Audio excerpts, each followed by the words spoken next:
It's been 11 years, guys, and for the first time ever, we're having the gentleman lead off today. So, Aaron, I'm going to need you to set the pace out there, and Bryenna, you are going to close this one out, okay? That's the only difference, Rob? It's the only difference in the match. It's still bowling, doesn't change a thing. This changes everything. It completely alters my game plan. The game plan? Yes, every match has a game plan. First, you spit on your hand pre-handshake. Third box, you cut off the bowler on the right. And then later, when the anchor has a single pin he's shooting at, you gotta sneeze. That hasn't happened in any other match. And that's why Team Shoe is 1-7. Life is fun, and so is Candlepin bowling. There have been dozens of bowling shows on TV before, but we're not them, and we don't want to be. Dan Shoe Gothier coaches one team of talented kids, and I, Rob Taylor, coach another. We're a different type of show, and we're going to turn your notion of bowling show upside down. We are the new generation.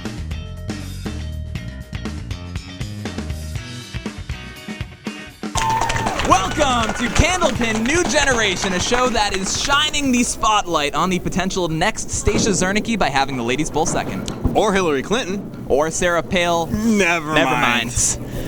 I'm Rob Taylor, he's Dan Gothier. We've got two fantastic teams of 15 to 18-year-olds. Dan's got one team, I've got another. Dan, let's tell us who you've got. Leading off, Mikey Pelchat, the one and only. Loves chocolate. He's got some pretty awesome high singles, high triples, and high fives, Rob. Says here his high single is a 300. I'm not sure that's recognized in the official record book, but no, he did a lot to get here. He's got a real high single of 174, which is pretty impressive. That is almost impressive. At 400 for high triple, 394. His favorite pro bowler is himself later in life, and he likes to collect shoes. You can't go wrong with that. Doctor Who with the time traveling. Yeah, Nice. Doctor Who collects like bow ties and fezzes. Okay, So you continue, go on. And he's bowling with Renee Whitelaw. Been here many times before. The whole Whitelaw clan has ruled our show, so she's no stranger to this show. High single 144, high triple 352, average 93, looking to do some damage. Favorite pro bowler Ken Spicone. I like this team, Rob. I think they have a chance of taking me to the lofty heights of 2-7. And to try to prevent you from getting to those lofty heights, I have Aaron Halbedel bowling leadoff, the Bogey Lanes native with a 166 high singles. Threw in a fantastic 347 performance today to hold on to the number 1 seed. He is bowling, the number 2 seed rather. He is bowling with Bryenna Smith out of Alley Cat Lanes. We'll see if she's got the home house advantage. She won singles for the New Hampshire tournament. That must have been, oh no, that was Portsmouth. So we've got the Portsmouth singles champion. So eat that, Dan. And speaking of eating, she's a fan of pizza. We are now going to send it over to our sideline reporter, Liam Fitzgerald-Ledger. Liam, what's your take on the ladies bowling second today? Oh yes, it's late as night, and the feeling's right. Oh yes, it's late as night. Oh what a night, oh what a night. Good taste in music. Is that the oldies song? It sure is. Liam's favorite musicians are Kool and the Gang, Sly and the Family Stone, and Jay-Z. Jay-Z. Let's have our gentlemen take the lane. Aaron Halbedel versus Mike Pelchat. No 50 Cent. Maybe it's 50 Cent, I don't know. We should play 50 Cent while we go to Liam. Would be a copyright violation, but I think could be worth the risk. Michael Pelchat. Getting ready to throw the first ball. He's been here so many times before. If anybody's due to come out with a win. And Aaron, I'm not sure. I should have asked him if this was his first match on the show. He's here all the time. I think he's made a few team tournaments. It's a great way to start for Mike, and luckily for him, that wood that came out in front turned enough. Oh, a little too high. I don't know. I liked where he hit it. I a mean, little too far. A little left. Aaron's all over his. Great That's shot tough, by too. Halbedel. That's tough when you're bowling and you buried the pocket, and then you hit a shot where it could have gone, doesn't go, and then you got to watch your opponent run down the headpin for a spin. We're going to welcome friend and staff member Jonathan Boudreau into the booth. Jonathan, how's it going today? That's going very well. So, it is the 11th year of the show. It's the first time we're having the Gentleman Bowl first. And I believe it is, what, the 10th year anniversary of you bowling on our show? Yesterday was, yes. We are taping today on the 29th of December, and it was December 28, 2003. That was the first time I taped. I always held on to that, and that was the first day I taped. I never forgot, and it's been a long time. We should try to dig up that DVD and see if we can throw it somewhere. I have the tape somewhere in my house. I need to find it, and we can put it up on YouTube. Do you remember any of the details of that match? I was bowling with a girl from Woburn. Her name was Diana. I apologize to Diana for not remembering her last name, but we were bowling against Danielle Manser and Joe Stella Jr. And I bowled against Joe about 5 or 6 times on the show, so never forgot that. Wonder what happened to Diana. Got 3 big names in Candlepin bowling, and then a random Diana. Diana Ripley, I want to say. Huh. Believe it or not. 5 pins of difference in this match right now. Said the same thing on the way up There here. are a couple of good bowlers here today. What is you bowled with Mike in the Pilgrim Youth League for a few years, and you've seen a ton of Aaron. Want to size this match up for us? I actually think it's a pretty even match. I mean, they both love their bowling for sure. Aaron does a lot of practice, as you can see by the shots he's making, and Michael I bowled with for a number of years, and he also has a lot of potential. He has a lot of power on his ball, and he can get very accurate when he's on. They're both pretty tough when they're on, so it'll be interesting today. I think there's going to be some high scores. Aaron is one of those bogey lanes bowlers who benefits a ton from that, how they give their bowlers in their youth leagues free bowling whenever they'd like. And Aaron is, I think, part of that clan with the Fontaines that's throwing 20 or 30 games a weekend and just living at that bowling center. And he does list Jonathan Boudreau as one of his co-favorite bowlers, along with Craig Holbrook. Yeah, must have known he was bowling on the show. You and Craig have had you two go back a little bit, too. Yes, I've bowled with Craig once or twice, and we've had a couple of battles, too, a couple on this show. And that was a fantastic shot by Pelchat, cutting the 4 into the 10. Brilliant shot by Mike with a lot of wood. Sure was, Rob, and as much as he struggled to this point with a couple of balls that got away, he's got to look over at his opponent and see that his opponent's only throwing a couple of 3 fills, so one big fill here gets you right back in it. So going into the break here, Mike has a chance to really chip away. He's off the head pin. Yeah, it wasn't the ball he wanted, but he's going to get a favorable drop on him. Very favorable. That has a chance to clean some of the pins up and back. That makes it a 6-pin match right now in favor of Halbedel. Smith. So both looking to hand their partners a little momentum. Halbedel does so. Strike right there by Aaron. And now you were always the one closing out the matches. What is it like watching these gentlemen going first? Well, it's certainly different. It just seemed to always be the way it was. The girls led off and the guys finished up, but it's an interesting twist. Would you have liked the chance to try to build up an early lead, or do you prefer trying to close them out? There's perks to both. I did well bowling second, I guess. Yeah, you did all right for yourself, I would say. So now our ladies taking the lanes. The lefty, Renee Whitelaw. The righty, Bryenna Smith. Renee, both out of Alley Cat. Renee has continued her incredible streak of making the show every time she has tried out. This is really? 5 consecutive times for Renee That Whitelaw. is pretty amazing. She is 3-1 when on the show. Her only loss, I believe, was earlier this season, which she then made up for by winning the 12 to 14 age group, and now here she is again, the 15 to 18 again. Nice out. And I know that is not always something that people understand, but if you win a younger age group, our thought has always been there's no reason you shouldn't be able to try an older age group, because it's very difficult to go and compete with people 4, 5, 6, 7 years older than you. And I think she came in first today, didn't she? She did, by about 40 pins Wow, as well. I mean, that's tossing incredible. A 332 to the 291 of Bryenna Smith. Renee will be looking to go to the Tournament of Champions in 2 age groups for the 2nd consecutive year. You're somebody who's done that a few times, Jonathan. A few times, yes. It was probably 5 or 6 years ago that Steve started allowing people to move up in age groups, and I was lucky enough to do it a couple of times, While we're talking about, anniversaries and things like that, we should probably pay tribute to Steve Reno, who founded this show and got this going, and what you guys have done with it is awesome, simply awesome. And it's got a lot of recognition. It's a lot harder to start something than it is to improve it, and so without Steve, none of this would definitely have been happening. True. And now, after getting to know Steve on this show, I've been lucky enough to actually bowl with him in a lot of tournaments, him and his son, and it's almost like a family. It's almost like a small family here in the bowling community. 100% is. We've made a lot of good friends in the show over the years. Oh, tons, Rob. I wouldn't know you if it wasn't for the show, Rob. I don't know if that's good or bad, but Whitelaw back in that pocket. Bryenna Smith as well. Bryenna drops 8. Bryenna, this is her first time on the show. She's always trying out at the tournaments, always coming to a little off 3rd or 4th. What a shot by Whitelaw, though. You can see why she competes in 2 age groups. High on the wood, and it snapped off the wall. Double woods, a lot of times something will come across like that. And now looking for the 10 here is Bryenna. My team needed that, Mark. Gets you guys right back in the thick of things. Smith a little off there with the 8. She's having a little trouble finding her ball here. Nerves might be a factor. Whitelaw is one of those bowlers that... Whitelaw has a triangle on the left with the 10-pin, and a lot of help. They have a lot of wood that can turn. What would you do, John? Would you go toward the right wood, or would you try to play something in the 3-pin? I would probably go down towards the 10-pin and try to turn everything in. She has the other wood there, and it's all going to turn, so I think that's her best bet. Just going left, looking to flip it over. Nice fit. Bryenna now looking to pick up the spare, staring at a single 7, cuts cross lane, and nice shot by Bryenna Smith. Showing you how to cut the 7 into the 5, potentially, if the 5 was there. Her ball breaks a ton, and she needed all of the lane in order to pick that one up. Getting close to the halfway point here. We are going to have 2 Smoke the Shoe contestants this week. 2, Rob. That's not in my contract. Can you handle that? I don't know. We're going to have Renee's little sister Allison and Matt Nichols. Yeah, well, if Shoe has to bowl twice as much, you might have to break out the Ben Gay, I think. I don't know. Or oxygen tanks, one of the other. We should look at them as potential sponsors. Bryenna looking to continue the momentum. Tough 6, another tough shot. Renee's got a tricky one, too. Looking to go low. No, she just missed. She was trying to go low on the wood, I believe. And Bryenna, nice try. And ball bounced quite a bit left, just not far enough. Ladies bowling very well. 10 by Whitelaw, cleans it all up. So going into the half, we've got a very competitive match here. Jonathan, thank you very much for joining us. Thank you. It's great to have you on the show. Any Oh, last words you want to give?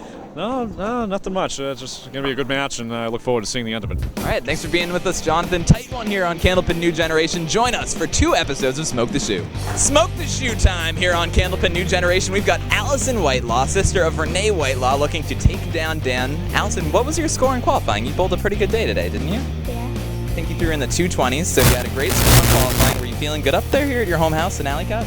Yeah. Do you have any plans on trying to take down Shoe? Any strategies? No. No strategies? Just do your best up there? You're going to take her down, Dan? That's your plan? You're going to beat up on Allison here? My plan is not to look at her because got those adorable eyes, and I don't want to show any weakness by looking at her. So I'm not looking at her this whole match. Take her down, Allison. Take him down, rather. Allison Whitelaw, everybody. Let's hear it for her. Shoe's been on a hot streak lately. She is bowling for the chance to beat a pro on Nesson. Their episode starting February 5th, Wednesdays at 5. Shoe threw a hammer last episode. He's right back in there with 7. The crowd getting on Shoe a little bit. Her ball's tailing back in there. Nice 7, and it's set up pretty well. We'll see how big of a jerk Dan is. And he's right on it. What a tool, folks. Oh, yeah! Allison looking to answer. Get over! Come on! Yeah! Take that, Shoe. Allison Whitelaw smokes the Shoe and earns a spot on Nesson.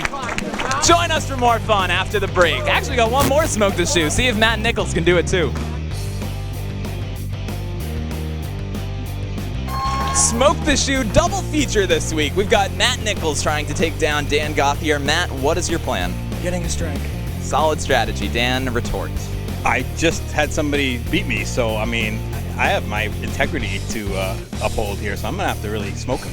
This would be the best episode of the season if we could watch Dan lose twice in one episode. Matt, you've got the chance to do it. Make it happen, buddy. Let's hear it from Matt, everyone. Matt looking for a spot on Nesson if he can smoke the Shoe, if he can beat Dan Gauthier. If he wins, he'll have the shot to bowl a pro on Nesson. And if he can win that one, he'll have a shot at bowling balls. Gauthier's off the head pin. Steal 6. Steal 6. Matt's over in the corner. And now Shoe, this is where he tends to apply the hammer. Looking to add a little pressure. A little light. Gives Matt a shot. Ties go to the bowler, remember. Matt's right in there. Take it. Ooh. And now it's a single pin shooting match. Dan stares at the 3. Matt at the 10. Ties go to the bowler. Gauthier. Way off. Call him a pro. Nearly steals it. So Matt has smoked the Shoe, folks. All over the 10. Matt takes down Dan Gauthier. 2 for 2 this week. Join us after the break. Welcome back to Candlepin New Generation. 3 pins is the difference, but before we get on with the match, we're going to send it to our sideline extraordinaire. And after hearing that performance in the first half, how about a little celebration, Liam? Well, shake it up, baby, now. Twist and shout. Come on, baby, now. All right, it wasn't celebration, but we'll make do, I guess. Let's have our gentlemen take the lanes. Good times, Aaron Rob, good versus times. Michael Pelchat. Coach my team up a little between halves, Rob. Oh, yeah? Yeah. Oh, I was busy doing the sideline yeah. hit. Yeah. My team's going to be... Told Mikey he's got to throw the bomb so he can do the Superman dance afterwards. So that's going to psych him up. He's got that bomb coming. We lost camera 3 for part of the first half, so at least we got it back now for that. Aaron is working on the double, looking to be There Superman. we go. Here it comes. Oh! Wow. Look at that. Right on cue. And you call that. On demand. Like your cable. Heck of a try by Aaron. Aaron gets that 2-pin to fly on over. Feeling it, Rob. Team Shoe coming storming back. First comeback of the year coming up. So great work by Aaron to beef the lead up to 11 now that it's in the face of the Michael Pelchat hammer. Double strike coming up. Win some bowling balls. I really like the ball Aaron's been throwing today. I haven't been watching Aaron I like much. the ball that Mike's been throwing. Longer Trying to do a arms. little objective analysis here, but apparently not. And double. A little off. That doesn't stop it from being a double. You get a little action. Be huge to get a good 3 or 4 here for Mike, especially with Aaron struggling on the out over there. And that'll do it. Yeah. That knocks it down to 3. Yeah, and now he said he just put his fingers together. It was that close. It went right around the headpin. That beautiful out What by an Aaron. out by Beautiful Aaron. out. That was huge. Look at Danny Giusepiak making a keep it down signal. We thank Dan Giusepiak for being our lob line judge today. You almost had to make a call there. It was close. 4-pin lead. And we thank our entire volunteer staff. We're doing well again here at Alley Cat Yeah, Lanes. it's great. It's great to see the parents and the friends get involved and everybody wanted to do their part. Oh, nice, Mike another nice back ball on that from head Mike. pin. He's And twisting and There shouting. you go. In this case, it didn't hurt him that that last pin fell because it didn't screw up the leave. Looks like a very makeable spare leave. Aaron looking to steal his on the Yeah, other side, came all but the head close. pin. That's a good spot, and Mike picks it up. Little fist pump. Mike's got quite the sneaker collection, Rob. I don't know if you knew that. He's been selling some of them online. He was telling me he made $1,000 selling 2 or 3 pairs of sneakers. How did he get them in the first place? He's got hundreds of them. I don't know if people Yeesh. gave them to him for every Christmas and birthday present he ever had or what, but now some of them become vintage. I guess there's a market in that. I should look at investing in sneakers. Forget gold. The economy these days, am I right? I know. So Mike looking to take the lead. He will. And he's looking to steal a couple more. Oh, if that tumbled, it might have taken them all. Instead, he earns himself a 4-pin lead. He and Renee Whitelaw, but nice Aaron shot. answers back. It was not that easy to And Mike believe. just off. And so we've got a great match going on right now as we get close to the turn. 2 Wow. pins now the difference. Just looking at Michael Pelchat's sheet, Rob. Proudest bowling accomplishment, making the 5-7-10 no wood. And Mike is the I'd type of say ball that could do that. I've only seen it go twice in my entire life, and neither one for me. I mean, I know the 2 times I saw it just because it's that rare to see it go. Mike has so much velocity that you can see him picking up a 5-7 and having something ricochet off that wall. Right back in there. 2-pin leave. Aaron looking to pick his up. He does. Wow, Great that was shot. Pretty. Right on time. Pelchat answers. Just caught the front pin. I Take- didn't think he was going to catch it. Take another look at them both. There's Mike picking up the 2-pinner, and there is Aaron cleaning up a lot more than that. It's a lot harder to make those 2-pinners when your opponent unfortunately goes first and makes a nice shot, then makes your easy shot seem harder. So speaking of the 2, that's the difference in favor of Halbedel. He beefs it up to 9 minus this shot by Pelchat. Let's get a 9. Let's tie this thing up.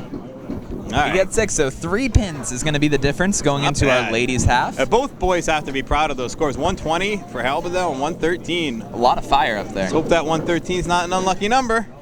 Almost a 72nd half for Pelchat, and that makes a big difference. We should know that the target score they're going to be shooting at is a 252. That was Whoa. done by Shannon Scribner and Michael Some bowling McGinty. right there. That was when Mike set the record, tied the record with a 167 score. And so that's going to be tough to beat.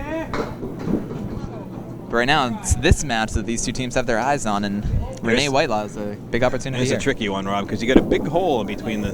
Goes right at the pin. Oh, man. And she's got wood that would help, but, if you decide to play a wood in a shot like this, you have to commit to it. Right. Because you get the big hole between the wood and the pin. There she goes, right on the pin. That was That's the what you spot. should do. So she And picks she up did it one. on the second ball, too. She committed to the pin. She just went a little past it. And you said it's down to 2 now, right? I believe so. Yeah, 2-pin lead. I might not have that right. Take a look. 5, 7, 2 pins. Okay. Whoa, that was a weird pin. Fall That's into a the weird wall, little- came right back up, almost stood up. Renee's ball isn't tailing quite as much. Which is On this probably a good surface. thing in that she hit the Brooklyn side of the head pin. I'm but saying tailing back, oh actually. yeah, it usually does tail back for her a little bit. Well, the way it seems to go, Yeah, that ball did. it's moving a couple boards. Yeah, that ball moved back to the left. So Smith now looking to pick up the mark. A little And off. it's an opportunity for Renee to cut into that 2-pin lead right here, potentially. No, Ball's veering left. she would have liked to have that back because you make those 2, it's a tie game. And So we're still at 2 pins of difference. 3 boxes left. A situation the ladies aren't usually in on our show. No, and I wonder how that's going to affect everybody. It can affect everybody different. It can bring out the best in some people. And it's fun, you know. I'm glad they're getting the opportunity to see. It feels great when you make a comeback and win. Renee's on it. Gets the extra pin. That wow. 10 pin falling was huge, and so now she's just got to play that wood. Favorable wood in front of the leave, too. Avoid the cap, avoid being too light. That's a pretty shot right there by Smith. That's huge as pinning is about to get extremely important. Renee picks up the mark, though. So we're going to be looking at pretty much a whole new ball game going into these last couple. Great 9. Keeps the lead at 1 minus the fill. That's right, so 2 boxes left. And Renee hasn't let up. I mean, her first balls have been consistently very good throughout this entire game. Lots of 8s and 9 drops on her first balls. Renee's average is only 93, and yet she's just shown us so much talent on this show over the years. She really does kick it up another notch. Smith with a very makeable spare leave. Again, Renee's ball just didn't tail back. It didn't tail back. I was waiting for it to break back. It is enough to give her a 4-pin lead. Smith looking to answer. Oh, she looks shocked, and I did too. That was a good-looking ball. A little full. You expected something to come off the wall. Again, 4 pins. Pick this up. Put the pressure on the opponent to make some pins. Absolutely right. She does. So we're going to have a very tight match. Renee, chance for an important out. That's pretty big. It was a very big out, yep. Had she punched 1, you know, it could have been down to a 1-pin match. Now we got 3. Now it's 3, and that's something you think she needs a mark. Yep. Likely take a mark for Smith, who has been extremely close. I mean, that last one could have been a mark. So Smith going to give it all she's got here. Ball crosses over. That's going to be a tough one to get. She had a similar leave to this earlier in the half with a half Worcester and almost made it. Renee buries it. So it is going to take a mark. Oh, Team Shu threatening to... Oh, Team Shu sees a victory. And it looks like you are going to take it. Renee needs 1 to clinch. And she gets it. So Renee, Whitelaw, and Michael Pelchat, they were in the Tournament of Champions last year in the 12 to 14 age group. And because Pelchat had one of the spots for a Smoke the Shoe, that frees that up for another bowler. So a lot of things going on. Michael Pelchat and Renee Whitelaw advance to the Tournament of Champions for the 2nd consecutive year. We'll see if they or their opponents can pick up the Hilo Jack now. Hilo Jack time, everybody. Aaron Halbedel is going first. Well, I called the strike earlier, Rob. I'm going to call somebody making this Hilo Jack out of these 4 bowlers. Well, you call it every episode, so when you're right, you can put it in all of our faces, and no one remembers when you're wrong, so... Strategy again. And it won't be Halbedel. Aaron bowled extremely well in this performance today. A 120 game. Oh, best ran up game against of the a tough match. opponent. Has making short movies with friends as a hobby. We're going to have him, hire him to the make staff. one for us. Yep. Up next, Mike Pelchat. Yeah, see if his camera works better than some of our scrubs. You know, Aaron Halbedel really wanted to win the Brian. 1-pound gummy bear that we had. He didn't get it, though. Mike's got that explosive ball. Nope. Tried to come in light. It looked good for a little while. Until it went past the head pin. It did. It looked good going past the head pin, though, Rob. That one's on it. Dances a little bit. Ball. Is Dan? We don't have Dan down there in the lob line. 5 whopping bucks. It skipped, though. That's legal. You can skip lob all you want. It's true. Bryenna's turn to give it a shot. Come on, Bree. Trying to earn herself a $50 gift card. Go get it, Bryenna. The excited parent behind us. Oh, it's crossing! Oh! What a bid. Well, we've all seen that it's tough to make it if you hit the side that your ball is breaking from. It's easier if you go past it. Heck of an effort, though. Looking to pick up the single. This has to be a tough pin for her, the way her ball goes. Yeah, a little right to left. Sure, it's definitely the probably the toughest pin on the lane. And I'm all out of extra $5 gift cards. And she's gonna make me dig for one. Sticks all right. for you, Dan, because we're gonna have to find something for her. Good work by Bryenna Smith. And now Renee Whitelaw. We haven't had this hit all season. This is gonna be the last chance for us. Remember that one match, Rob, where there were so many close? 4 consecutive. Yeah. Crazy. Renee looking to do it at the end. She won't. It looked full too. I mean, I wanted to get all excited, but it was looking full the whole time. Save a little dough this year, Dan. That's new. Yeah. Remember back in the Steve Reno days? Yeah, we never 4 let in a him save season. though. You took 100 from him. 3 or 4 in a season sometime. 3 in a row one. Something John hit it ridiculous twice. like that. Boudreaux over here. No such luck for Renee. We'll talk to her and the rest of our bowlers after In the Gutter. So, Mike, I see on Facebook you have loads and loads of shoes. Tell me about it. I like shoes a lot. Spend my money on shoes. Oh, that's pretty cool. I have a pair of shoes and a pair of boots. That's about it, but maybe you could give me some pointers sometime. What size are you? What size are you? I'm a size 11. I have size 11. I can hook you up. 103.92. Little trouble, having trouble from finding my ball. I got an 85 my first game, and I got a 52 half. My ball is curving. Oh. So Shu tells me you do this cool dance. Can you do it for us? That's pretty funny. You're pretty good. Welcome back to Candlepin New Generation. I'm here with our runners-up. We'll start with you, Bryenna Smith. First time making the show. Was it at least fun out there for you? It was, yes. What was it like? What was it different bowling under the lights compared to just bowling normally? Very pressuring. A lot of pressure. You looked like you handled it extremely well. You nearly picked up that shot in the 9th box. What was going through your head when you were trying to pick up those late marks? I gotta get it. You're so close. I did. I think you have a lot to be proud of. We were impressed by your performance today. Your partner did pretty well too. What was it like bowling with Aaron? It was good. He was a good partner to bowl with. You guys have coordinating shirts here too. He's got the black and red. You got the red and white. Was that on purpose? No. No. Well, look good for the cameras. Aaron, was this your first time in a doubles match on the show or no? Yeah. It was your first time. So what was it like out there? It was alright. It was fun. You've been gearing up for this for years, it seems. You're always coming so close at some of our stops, and now you finally made it. Was it nice to not only get up there, but throw a big game in front of the cameras? Yeah, it's always nice to throw a big game, but I had some fills that could have been better. It seems like you've improved a ton over the past couple of years. Any reason, anything you've changed in your game? I've changed a lot. I practice a lot every day, really. About how many games are you throwing a day? We were talking about that on the show. Depends on the day, but usually at least 30. 30 games a day. That's right. Oh my God, my arm is sore just thinking about that. I think Bryenna's too. But we were impressed. You guys both great out there. You both have awesome futures ahead of you, going home with $25 gift cards. Now, unfortunately, we have to send it to the now 2-7 Dan Gauthier. Thanks, Rob, and I'm here with the champions. How does it feel to win?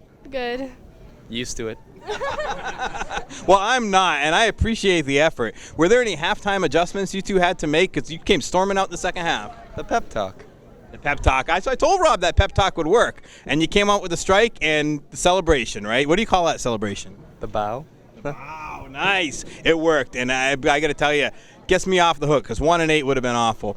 I noticed you're both wearing some nice jewelry. I want to talk a little bit about where you got the earrings you're wearing today. 8th grade graduation from my mom.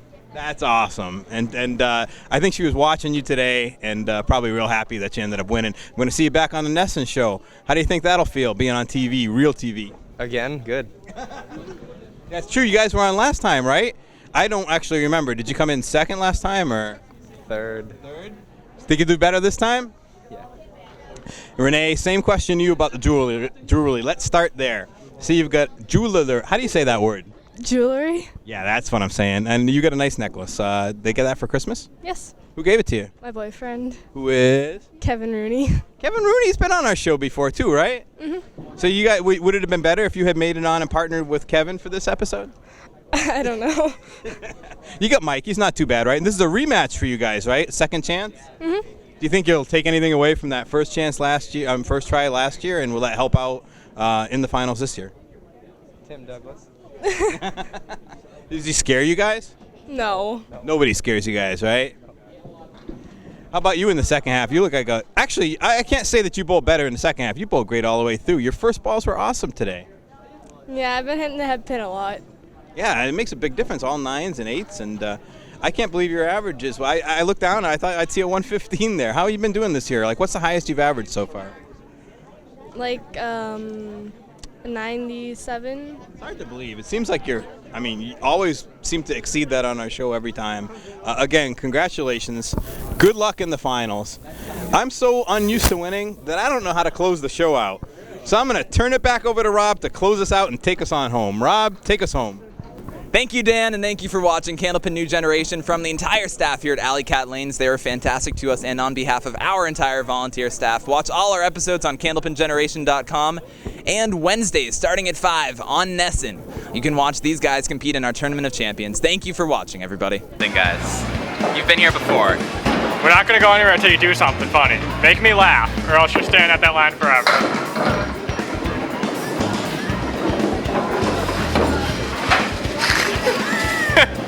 Alright, you made me laugh. Feels fun to have wake up in the morning and feel like no school. We can get rid of Sue at any time now. He's expendable.